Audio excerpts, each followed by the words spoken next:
지금 보신 이 세 사람이 모두 지금 같은 자리에 있습니다. 2시간 반째 최고위원 회의가 열리고 있고 김무성 대표 어제는 최고위원 회의를 열지 않겠다고 했었는데 오늘은 이 최고위원 회의에 참석했습니다. 점심 식사를 도시락으로 대신하면서 격론이 벌어지고 있는 것으로 전해지고 있습니다. 국회에 있는 강정규 기자에게 자세하게 듣겠습니다. 강 기자 나오십시오. 예, 국회에 나와 있습니다. 네, 어떻게 되고 있답니까? 네, 오전 11시 반에 열린 최고위원회의가 지금까지 2시간 넘게 진행되고 있습니다. 최고위원들은 점심도 도시락으로 해결하면서 정회 없이 격론을 이어가고 있습니다. 당헌 당규를 위반한 공천은 받아들일 수 없다며 오늘까지 최고위를 열지 않겠다고 했던 김무성 대표도 일단 친박계의 최고위 소집 요구를 받아들여 회의에 참석한 상태입니다. 최고위 소집 거부가 자칫 당무 거부로 받아들여질 경우 친박계에게 역공의 빌미를 줄 수 있다는 점을 의식했기 때문으로 풀이됩니다. 앞서 김 대표는 오늘 오전 부산에서 상경하는 길에도 기존의 입장에 변화가 없다고 못 박았습니다. 당대표 직인을 개인 소유물처럼 다뤄선 안 된다는 친박계의 공격에 대해서도 반박을 했는데요. 김 대표의 말 함께 들어보겠습니다. 현재로서는 입장 변화가 없습니다. 원유철 대표가 오신다고 하니 만나서 이야기를 들어보도록 하겠습니다. 우선 옥세가 아닙니다. 당인이고 대표 직인입니다. 이것은 당에 그대로 존재하고 있습니다. 제가 그 도장을 가지고 가지 않았습니다. 친박계 최고위원들은 김 대표에게 표결을 요구하면서 추인 보류된 공천장에 날인을 압박하고 있는 것으로 전해지고 있습니다. 9명의 최고위원 가운데 김무성 대표와 김을동 최고위원을 빼면 나머지가 모두 친박계로 분류되기 때문에 다수결의 원칙을 내세울 경우 김 대표의 입지는 좁아질 수밖에 없습니다. 후보 등록까지 이제 5시간 밖에 남지 않았기 때문에 김 대표가 도장을 찍어주느냐 버티느냐의 시간 싸움에 접어들게 될 것으로 보입니다. 원유철 원내대표의 말입니다. 지금 당의 직인 2개가 당사에 있지 않는 상황입니다.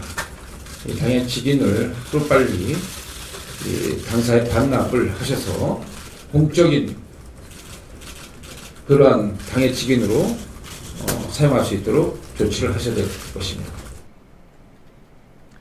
현재 공천 추인이 되지 않은 지역은 유승민 의원의 대구 동구를 비롯해 어제 김 대표가 도장을 찍지 않겠다고 선언한 5곳, 그리고 공천위가 오늘 오전 재공모로 단수 추천한 대구 수성을 한 곳을 합해 모두 6곳입니다.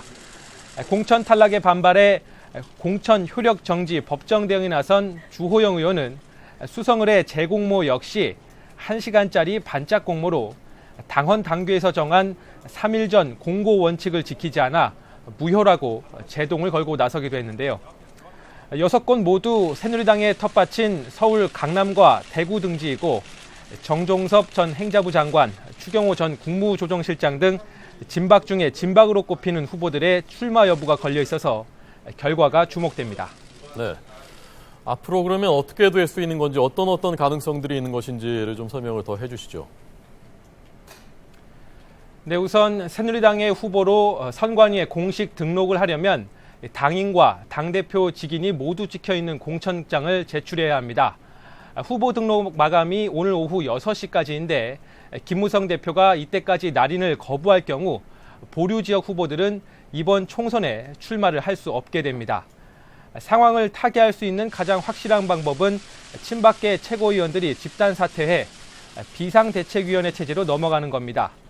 그러나 비대위를 구성하려면 전국위원회의 의결을 거쳐야 하는데 전국이 소집 공고 기간만 사흘입니다. 당장 오늘 후보 등록 마감이기 때문에 실효성이 없는 조치입니다. 당헌 30조의 당대표 권한대행 조항도 활용할 수 있는 방법 가운데 하나인데요. 당대표가 사고, 해외 출장 등으로 직무를 수행할 수 없을 경우에는 원내대표나 다득표 최고위원 순으로 그 직무를 대행한다는 내용입니다. 하지만 이건 역시 김무성 대표가 상경에서 당무를 정상적으로 돌보고 있고 최고위 소집에도 응했기 때문에 소용이 없게 된 것으로 보입니다. 네. 오늘 후보 등록 마지막 날까지 새누리당이 심한 내홍을 겪는 동안에 더불어민주당은 발빠르게 움직이고 있습니다. 10명 안팎의 공동 선대위원장을 선임할 예정입니다. 선대위 구성이 오늘 끝난다고 합니다. 강 기자, 더불어민주당 소식도 전해주시죠. 네, 말씀하신 대로 더민주는 오늘 선대위 구성안을 의결할 방침입니다. 기존 비대위 체제에서 선대위 체제로 자연스럽게 전환하겠다는 건데요.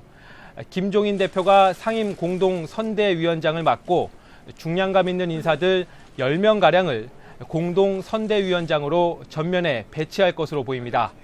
문재인 전 대표도 관례나 비중에 비추어 볼 때 선대위원장급에 해당하는 인사지만 호남의 반문재인 정서 때문에 실제 선임이 이루어질지는 미지수입니다. 상임 선대본부장은 정장선 총선기획단장이 맡고 정청래 의원 등 공천 탈락 후 백의종군을 선언한 의원들을 포함하는 방안도 검토되고 있습니다. 앞서 어제는 새누리당에서 당적을 바꾼 진영 의원과 김진표 전 경제부총리를 선대위 부위원장으로 임명하기도 했습니다. 진통 끝에 공천 작업을 매듭지은 국민의당은 어제 제주도당 창당 대회를 끝으로 전국의 시도당 창당 작업까지 마무리했습니다. 이번 주까지 선거 대책위 추가 인선을 마무리하고 다음 주부터는 본격적인 선거 체제에 돌입한다는 계획입니다. 지금까지 국회에서 YTN 강정규입니다.